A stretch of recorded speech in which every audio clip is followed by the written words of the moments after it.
చంద్రబాబు గారికి సంబంధించినటువంటి అద్భుతమైనటువంటి ఆలోచన అనాలా, లేకపోతే ప్రత్యేక ఆలోచన అనాలా? P4 అనేటటువంటి పథకాన్ని నేను తీసుకొస్తాను. పేద ప్రజలకి ధనవంతులకి మధ్యన వారధిగా నిలుస్తాం. పైన ఉన్నటువంటి పేదలకి, చివరన ఉన్నటువంటి పైన ఉన్నటువంటి ధనవంతులు, కింద ఉన్న పేదలకి అన్నటువంటి తాజాగా మళ్ళీ రివ్యూ చేశారట. ఈ రివ్యూ సందర్భంగా ఎన్ని లక్షల మంది అర్హులు ఉన్నారో తేల్చారట. ఆ అర్హులందరికీ కూడా వీళ్ళ నుంచి ఏదైనా ఇప్పించేటటువంటి, అంటే వీళ్ళ ద్వారా ఏదైనా చేయించేటటువంటి కాన్సెప్ట్ని హైలైట్ చేస్తారట.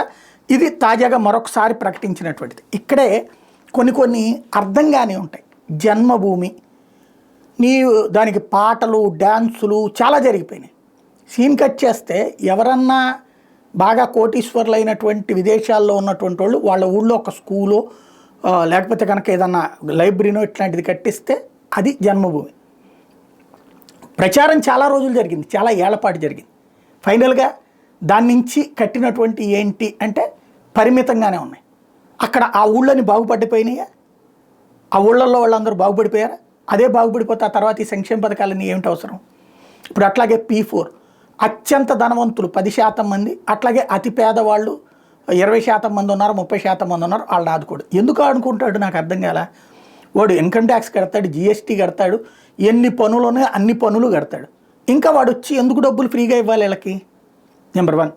దానికి అలా కాకుండా వాళ్ళ చేత వీళ్ళకి పెట్టుబడి పెట్టించాలి. ఫర్ ఎగ్జాంపుల్, వీళ్ళు ఏదైనా ఒక షాప్ పెట్టుకుంటానంటే వాళ్ళు పెట్టుబడి పెట్టాడు. అప్పుడు 50-50 పార్ట్నర్షిప్ ఇవ్వడము ఏదో చేయాలి.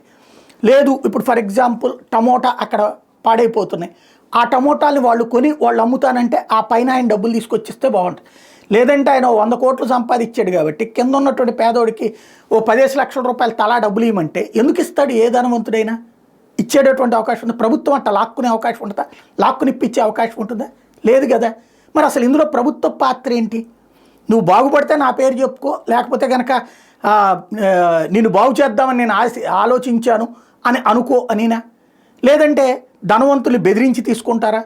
కుదరదు. బెదిరించితే కనుక శాంతం వెళ్ళిపోతాడు ఇక్కడి నుంచి, తన వ్యాపారాలు, తన ఆస్తులు అమ్ముకుని. కాబట్టి అసలు ఏంటిది? ఇదేదో ఒక స్పష్టత లేకుండా ఏదో మాట్లాడుతూనే ఉన్నాం పదే పదే. ఒక క్లారిటీ కావాల్సినటువంటి అవసరం అయితే ఉంది.